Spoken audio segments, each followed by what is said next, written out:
जय श्री राम।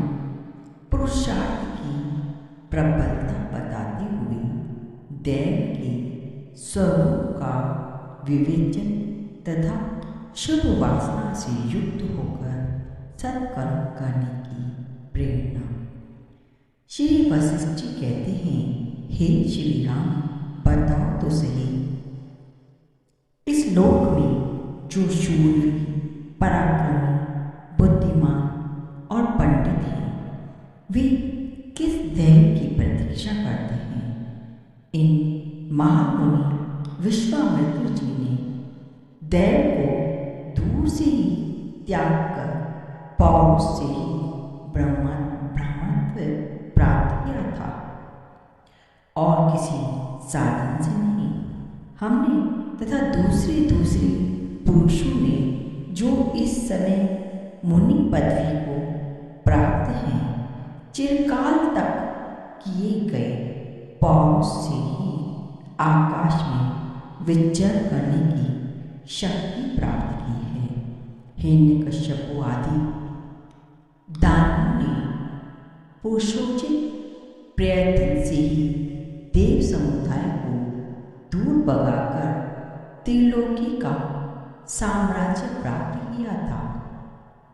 फिर इंद्र आदि देवेश्वरों ने पुरुषोचित प्रयत्न से ही शत्रु सेना को छिन्न भिन्न जर्जर करके दानवों से बलपूर्वक इस विशाल जगत का राज्य फिर से प्राप्त किया था। श्री राम जी ने कहा, हे भगवान, आप सब धर्मों के ज्ञाता हैं। ब्राह्मण लोक में जो बड़ी प्रतिष्ठा प्राप्त कर चुके हैं, वह दैव क्या है? लोक में जो बड़ी प्रतिष्ठा प्राप्त कर चुका है, वह दैव क्या है? किसे दैव कहते हैं, यह बताइए। श्री वशिष्ठ जी ने कहा, हे रघुनंदन, अवश्यंभावी फल से सुशोभित होने वाले पुरुषार्थ के द्वारा प्राप्त हुए फल का जो शुभ और अशुभ भोग है, उसी को दैव शब्द कहा जाता है। अथवा पौरुष द्वारा इष्ट और अनिष्ट कर्म का जो प्रिय और अप्रिय रूप फल प्राप्त होता है, उसी को दैव नाम दिया गया है। एकमात्र पुरुषार्थ से सिद्ध होने वाला जो अवश्यंभावी फल है, वही इस जन समुदाय में दैव शब्द से प्रतिपादित होता है। सिद्ध पुरुषार्थ के शुभ और अशुभ फल का उदय होने पर जो यह कहा जाता है कि यह इसी रूप में मिलने वाला था, यही होनहार थी, इसी को दैव कहते हैं। कर्म फल की प्राप्ति होने पर जो यह कहा जाता है कि ऐसी ही मेरी बुद्धि हुई थी, ऐसा ही मेरा निश्चय था, इसी का नाम दैव है।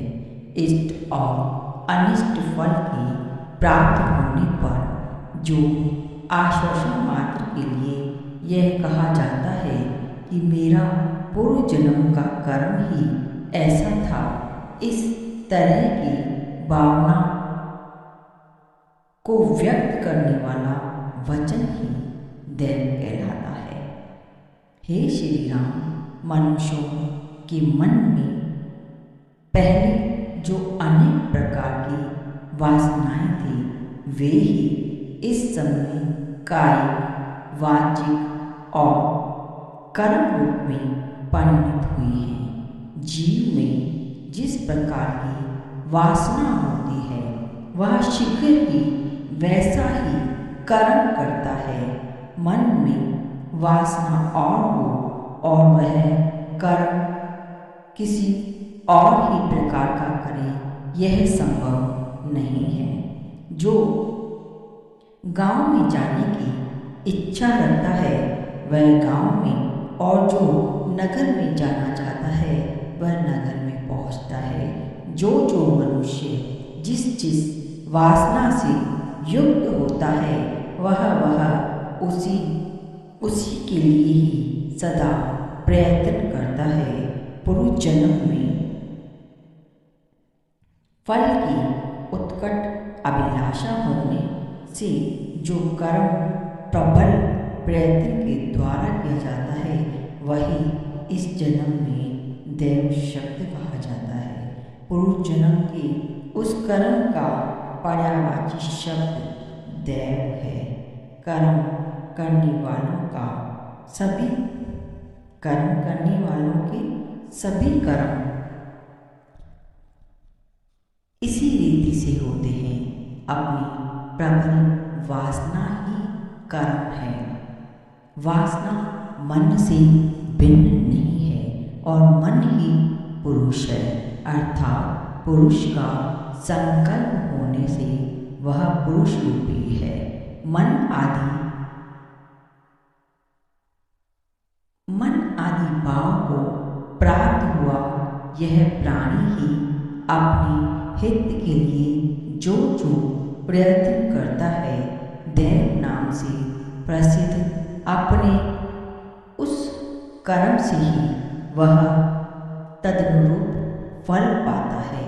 हे श्री राम, मन, चित्त, वासना, कर्म, दैव और निश्चय ये सब कठिनता से समझ में आने वाली मनोरूपता को प्राप्त हुए पुरुष की संज्ञाएं हैं, ऐसा सत्पुरुषों का कथन है।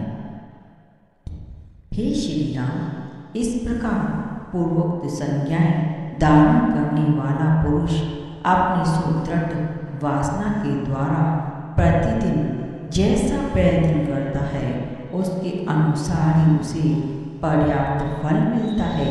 हे रघुनंदन, इस प्रकार पौरुष से मनुष्य इस जगत में सभी कुछ प्राप्त कर सकता है, दैव से नहीं।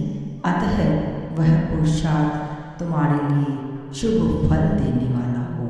तुम अपने प्रयत्न से प्राप्त परम पुरुषार्थ द्वारा ही सदा बने रहने वाले परम कल्याण को प्राप्त होगे, अन्यथा नहीं। श्रुति में जो चैतन्य स्वरूप प्राप्त पुरुष बताया गया है वही तुम हो। जड़ शरीर नहीं हो, तुम स्वयं प्रकाश चेतन हो। अन्य चेतन से प्रकाशित होने की योग्यता तुम में कहाँ है? यदि तुम्हें दूसरा कोई चेतन प्रकाशित करता है ऐसा मान लिया जाए तो फिर उसे दूसरा कौन प्रकाशित करता है? यह प्रश्न खड़ा हो जाएगा। यदि उसका भी कोई अन्य चेतन प्रकाशक हो तो फिर इसको कौन प्रकाशित करेगा? इस प्रकार अनवस्था दोष प्राप्त होता है जो वस्तु का साधक नहीं है। इसलिए मनुष्य को चाहिए कि वह शुभ और अशुभ मार्गों से बहती हुई वासना रूपी नदी को पुरुषोचित प्रयत्न के द्वारा अशुभ मार्ग से हटाकर शुभ मार्ग में लगाए। मनुष्य का चित्त शिशु के समान चंचल होता है। उसे अशुभ मार्ग पाप से हटा दिया जाए तो शुभ मार्ग पुण्य में जाता है, और यदि शुभ मार्ग से हटाया जाए तो वह अशुभ मार्ग में चला जाता है।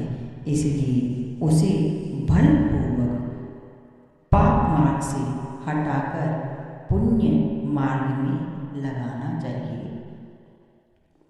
इसलिए प्रयास पुण्य मार्ग की तरफ का ही होना चाहिए। इस प्रकार मनुष्य के लिए उचित है कि वह पूर्वोक्त क्रम से चित्त रूपी बालक की शीघ्र ही संतारूप सांत्वना देकर पुरुषोचित वेतन के द्वारा धीरे धीरे आत्मस्वरूप में लगाए, हठपूर्वक एकाएक उसका विरोध न करे, वही उसका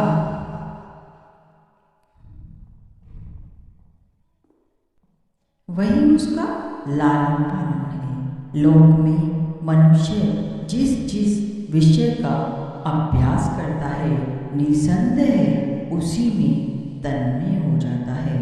वह बात बालकों से लेकर बड़े बड़े विद्वानों तक में देखी गई है।